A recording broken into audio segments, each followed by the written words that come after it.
Hi, and welcome to English-Fabule. Are you learning English?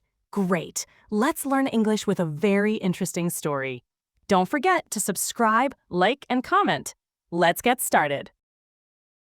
On February 6, 2026, the Winter Olympics started in Italy. It was a special night with fireworks over Milan and Cortina. For the first time ever, two Olympic cauldrons were lit at the same time. One was in Milan, and the other was 400 kilometers away in the mountain town of Cortina. Their flames showed a big change in how the world hosts these games. These Milano-Cortina 2026 games were truly different. They covered a very large area, more than 22,000 square kilometers. This made them the most spread-out Olympics in history. Events took place in 8 different places and 15 venues. The games stretched from the big city of Milan to the high mountains of the Dolomites. About 2,900 athletes from 92 countries came to northern Italy. They competed in 116 events across 16 sports. A new sport, ski mountaineering, also joined the Olympics for the first time.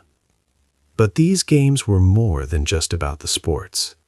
They were a big test for the future of winter sports. The world is getting warmer, and winter sports face many problems. These games asked difficult questions. Can new technology help when there is less snow? Is it good to have such big events, or do they cost too much for the environment and for people? Who pays for keeping winter sports alive? And in a world with many disagreements between countries, can sports still bring people together? These important questions about technology, money, and climate change will be explored in the chapters to come. Before we can fully understand the challenges of 2026, we must look back. There was a big crisis that almost stopped these games from happening. This crisis made the Olympics change everything about themselves. 2. A new way to play. Many cities stopped wanting to host the Olympics. Why? Because it cost too much money. Cities like Oslo and Stockholm said no to the 2022 Winter Games. They had other important needs for their money, like homes and hospitals. They did not want to spend billions on sports.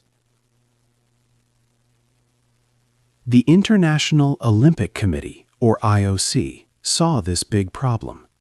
They created new rules called Agenda 2020.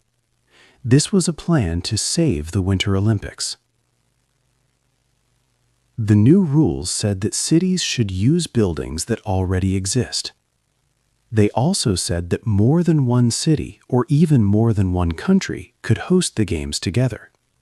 This would help save money and make the games more lasting. 2 groups wanted to host the 2026 Winter Games. One was from Italy, Milan and Cortina. The other was from Sweden, Stockholm and Åre. Both groups promised to make the games cheaper and better for the environment. They said they would use existing places for about 80%. On June 24, 2019, the IOC chose the Italian bid. Milan and Cortina won the vote. This was new because it was the first time 2 cities officially hosted the Olympics together. It was a big test for the new Agenda 2020 rules. Could this new way of hosting really work? The Italian plan meant using many places across a very large area. This area was more than 22,000 square kilometers wide. It was the biggest area ever for the Winter Olympics. This created a big challenge. How could they make these games feel like one event when all the sports were so far apart? This was a problem no one had faced before. 3. games everywhere. The Milano Cortina 2026 Winter Olympics are truly unique. They are the most spread out games in history, covering more than 22,000 square kilometers. This huge area stretches across northern Italy, connecting the busy city of Milan with the majestic mountains of the Dolomites. The games use 8 main hubs and 15 different sports venues. Milan, the primary hub, will host exciting ice sports like ice hockey, figure skating, and speed skating. In the beautiful Dolomite Mountains, Cortina d'Ampezzo is a co-host city. Here you can watch women's alpine skiing and curling. Cortina also hosted some events way back in 1956. Other mountain towns are important too. Livigno will see snowboarding and freestyle skiing. Bormio has the famous Stelvio slope for men's alpine skiing. Biathlon events are in Anterselva. Val di Fiemme hosts cross-country skiing and ski jumping. The historic city of Verona will even hold the closing ceremony in its ancient Roman amphitheater. This widespread plan helps many local communities. It allows them to benefit from the games and use places that are already built. This large scale also creates special challenges. Athletes are often hundreds of kilometers apart. This means some athletes might miss important events like the opening or closing ceremonies. Teams can feel split up because their members are in different valleys. One athlete explained that this makes it harder to feel like one united team. For visitors, moving between so many places can be difficult, changing the usual Olympic festival feeling. Organizers face a huge logistical puzzle. They need to move thousands of athletes, staff, and tons of equipment across this vast region of northern Italy every day. But this challenge of distance is not the biggest problem. There is a more serious threat. The very thing winter sports depend on most is snow. And in our warming world, the snow is disappearing. Milano Cortina wanted to show it was a very green Olympics. They said 85% of the places used for sports were already built or were temporary. This was a record for Winter Games. The plan focused on being kind to the planet, using things again, and helping local towns. For instance, old sports equipment from the Paris 2024 Games would find new use. Mountain venues would get better energy systems using clean power. A good example of their plan was the Olympic Village in Milan. After the Games, it would become homes for 1,700 students. This left a lasting good for the city. Also, 400 small movable homes used in Cortina for athletes would be sent to other tourist spots in Italy. Money was also spent to make public places, transport, and hotels easier for everyone to use, including people with disabilities. This showed a strong positive effort. However, a big secret lay under the perfect white slopes. To have enough snow, the Games needed a huge amount of artificial snow. Organizers planned to use 2.4 million cubic meters of man-made snow. This is a very large amount, equal to twice the size of Rome's famous Colosseum. To make this snow, they would need almost 1 million cubic meters of water. So, workers built 2 very large new water reservoirs. One held about 200 million liters of water, and the other held 88 million liters. Then 125 snow cannons were ready to spray this water into snow. This heavy use of fake snow made many people ask a serious question. Can an event that needs so much technology truly be called sustainable? Making artificial snow requires a lot of water and energy. This adds to carbon pollution and uses resources that are already limited in the mountains. The organizers' talk of green games seemed to clash with this hidden cost. Making artificial snow also needs cold weather. Snow cannons usually work best when it is colder than -2 or -4 degrees Celsius. They often operate at night when temperatures are lowest. But in a world that is getting warmer, what happens when it is too warm even for these machines?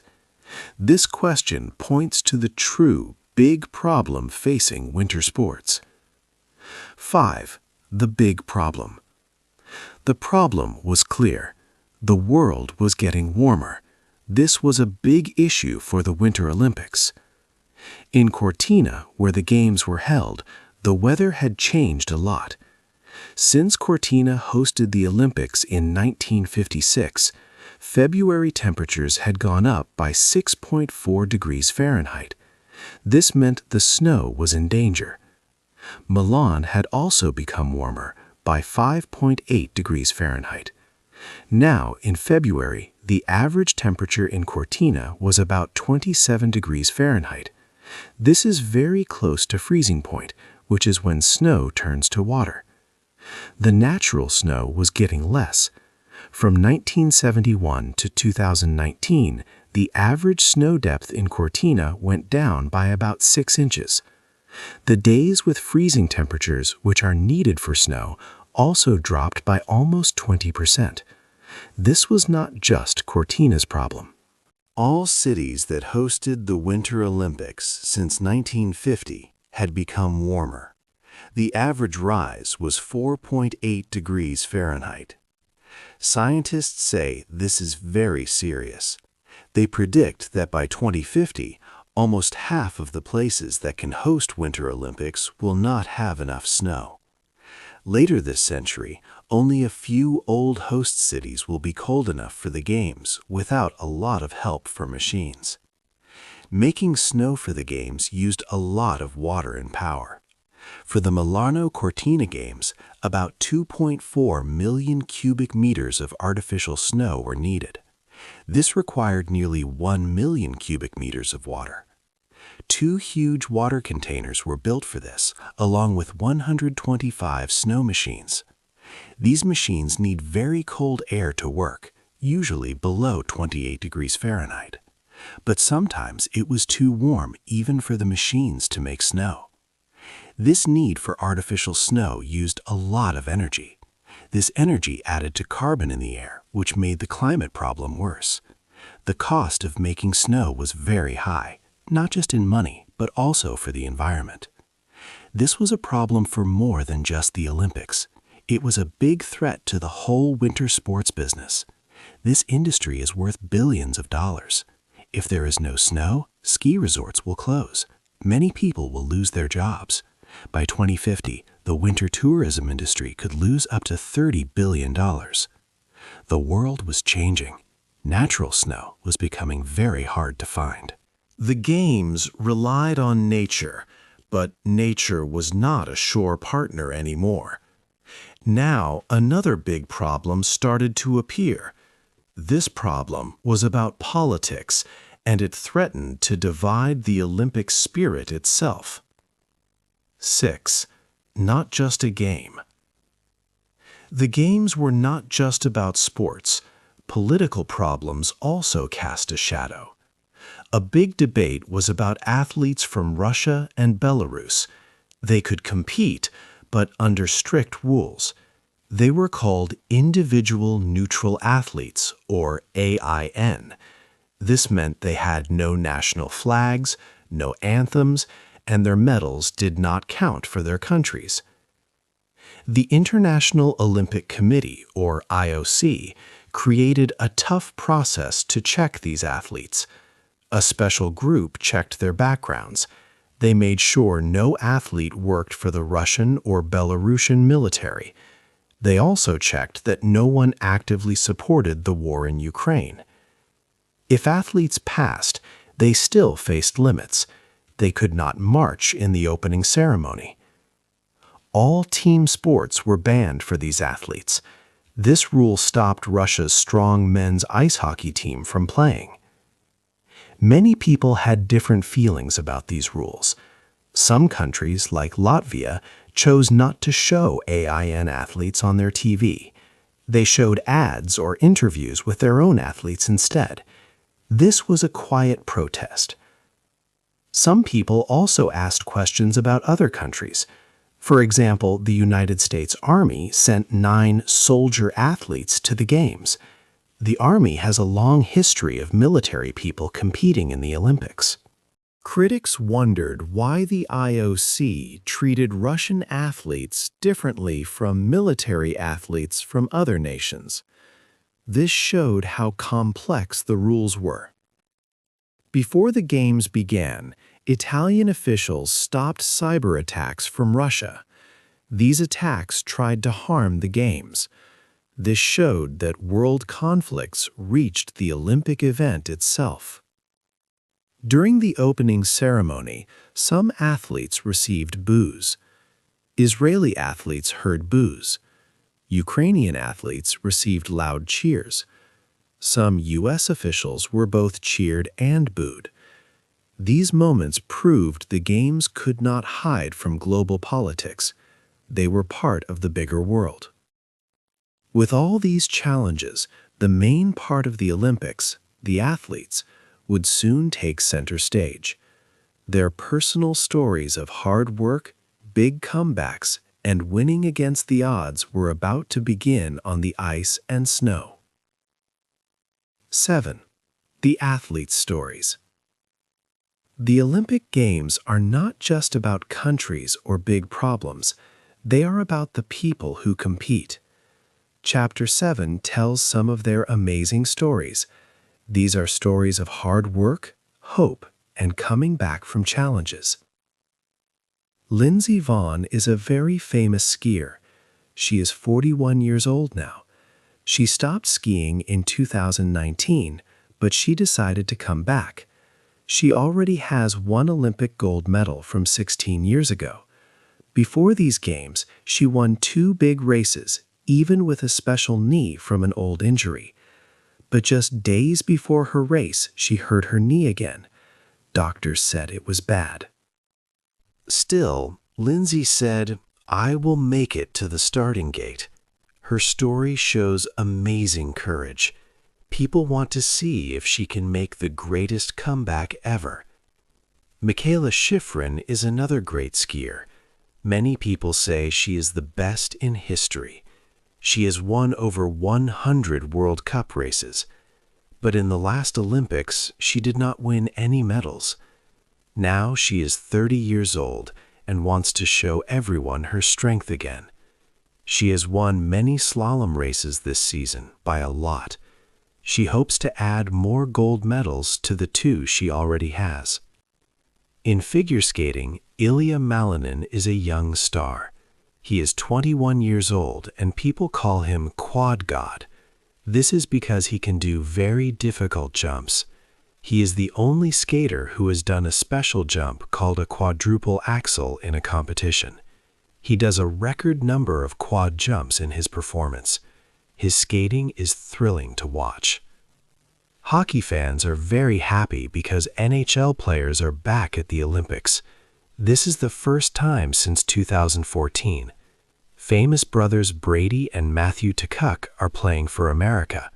Other big stars like Nathan MacKinnon and Connor McDavid are also there. Their return makes the Olympic hockey games very exciting and competitive. A brand new sport is also part of the games for the first time. It is called ski mountaineering. In this sport, athletes ski up mountains using special skins, sometimes hike with their boots, and then ski down through gates. Americans Cam Smith and Anna Gibson are strong competitors in this new Olympic event. Other athletes also have special stories. Chloe Kim, a 2-time gold medalist in snowboarding, is competing even with a shoulder injury. Jessie Diggins is in her final Olympics for cross-country skiing. Oliver Martin, a young snowboarder at 17, is making his debut. Italian skiers like Federica Brignone and Sofia Goggia hope to win medals for their home country.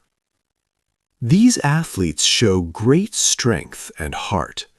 They remind everyone what the Olympic Games are truly about: personal challenges, big dreams, and fighting to be your very best.